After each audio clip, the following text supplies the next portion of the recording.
स्वागत है। सभी जानते हैं रबी और खरीफ की फसल ऋतु अनुसार होती है, चाहे ये सब्जियां हों, फल हों या अन्न हों। ये भी देखने की बात है कि जो उत्तर भारत में ये सब फल या सब्जियां या अन्न होता है वो दक्षिण भारत में नहीं होता। ऐसे ही जो पूर्व में होता है ऐसे पश्चिम में नहीं होता। अब ये देखेंगे जो फसलें जो पैदा होती हैं उसके आने वाले मौसम में, जैसे आजकल सर्दी है तो इससे पहले जो है वो पैदा होती हैं और इस सर्दी के मौसम में उनका सेवन भी किया जाता है। पर आप देखेंगे जिस प्रकार विज्ञान और तकनीकी ने बहुत तरक्की की है, ऐसे ही भंडारण या वेयर हाउसिंग के चलते या रेफ्रिजरेशन के चलते, चाहे घर में हो या बाज़ार में हो, उन चीज़ों को रखा जाता है, इसको फ्रीज़ करके रखा जाता है।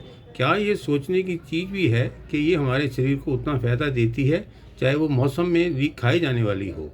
शायद नहीं। अभी भी आप देखेंगे हमारे बड़े बूढ़े अक्सर हमें टोकते थे कि रात के समय दही ना खाएं, रात के समय खासकर सर्दियों में हम दही ना खाएं, चावल ना खाएं। शादियों में जो लोग जाते हैं आइसक्रीम खाते हैं, ये सब चीज़ें खाने से हमें बीमारी की संभावना ज़्यादा रहती है।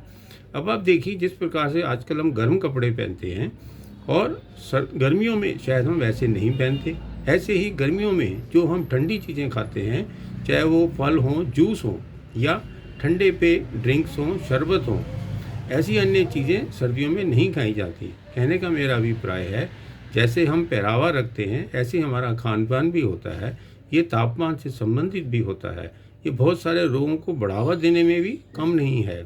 जिस प्रकार से आजकल जो समुद्री किनारों में पैदा होने वाला नारियल का फल है, जिसको डाब भी कहा जाता है, ये अक्सर उन एरियाज़ में होता है जैसे बंगाल है या महाराष्ट्र है या मद्रास है, बंगाल है। इन सब के इसलिए होता है कि वहाँ पे समुद्री किनारे हैं। और सभी जानते हैं डाब जो है गर्मियों में इस्तेमाल किए जाने वाला बहुत सारे रोगों को बचाने के लिए सक्षम होता है। डाब अपने आप में ठंडा है, इसकी जो गरी है वो भी ठंडी होती है। यदि पसीना हो, घबराहट हो, गर्मियों में तापमान ज़्यादा हो तो बाहर का तापमान कम करने के लिए सहायक है। ऐसे ही पेशाब के अंदर अधिक पेशाब लाना हो, तो यूँ कहें पेशाब में यदि जलन है, चाहे बच्चे हैं या बूढ़े हैं, उसमें भी इस डाब का प्रयोग या डाब के पानी का प्रयोग होता है, जिसको हम नारियल पानी से भी जानते हैं।